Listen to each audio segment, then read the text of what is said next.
next worst weather year didn't ramp up until the dog days of summer. At number 6 on our list, 1992. In the Atlantic, the first tropical storm of the season forms in mid-August 1992, but there's no hint of what Hurricane Andrew will become. 5 days before Andrew hit, it was a weak system that nobody was paying much attention to out in the Atlantic. Wind shear almost tore the tropical storm to shreds, and we might never have heard from it again, but it just barely held on, and then got caught underneath a high-pressure ridge that pushed it toward the United States. Just before it hits the Bahamas, Andrew explodes, rapidly intensifying into a Cat 5. Rapid intensification of a hurricane is when it jumps multiple categories in a day, and it's worst when it happens to a hurricane close to shore. After decimating the islands, Andrew briefly drops to a Cat 4, but it re-intensifies and hits South Florida on August 24th as a Cat 5 with shocking force.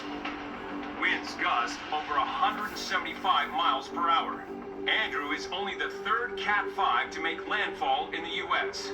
Nobody believed or understood or conceived what kind of a hurricane it was going to be. Fortunately, Andrew narrowly misses South Florida's major population centers. It spared Fort Lauderdale, it spared downtown Miami, and hit south of Miami as a relatively small, compact, but fierce Category 5 hurricane.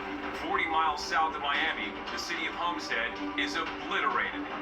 The damage was so complete over this vast area, about 20 miles across. It was just like a 20-mile wide tornado.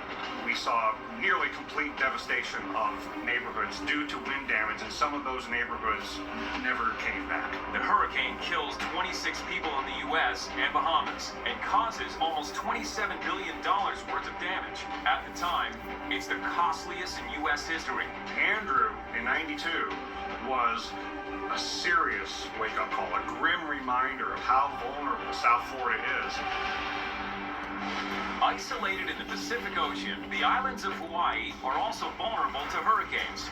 But they also have meteorological defenses. The state of Hawaii has in place cooler waters than places in the Atlantic Gulf of Mexico.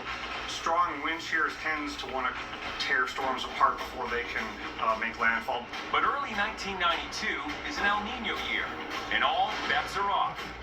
El Nino years tend to favor more activity in the Central Pacific and the Eastern Pacific. Hawaii's hurricane history, when it's been a bad encounter with a hurricane, it's almost always been in an El Nino year.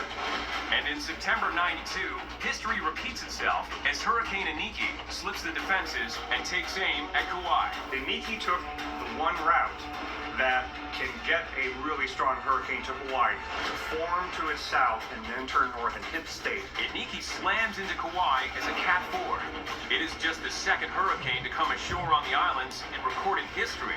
He hasn't made landfall and went straight south to north over the middle of the island. Certainly caused a lot of wind damage, but also there was a tremendous storm surge and wave action event that caused tremendous damage on the south shore of Kauai. Iniki is Hawaii's worst ever hurricane, killing 6 and causing $3 billion in damage. But 1992 is not done. It's late November. Temperatures are rising across the Midwest and eastern U.S. Springtime is what you think of when you think of thunderstorms and severe weather. Not everybody thinks about autumn, but it can happen. And it does. An unprecedented autumn tornado outbreak fires up. This was a far-reaching tornado outbreak. 13 states were affected by tornadoes. Lasting 3 days, the outbreak spawns at least 96 tornadoes, killing 26 people. 1992 was a freak year for weather, and it all happened in the second part of the year.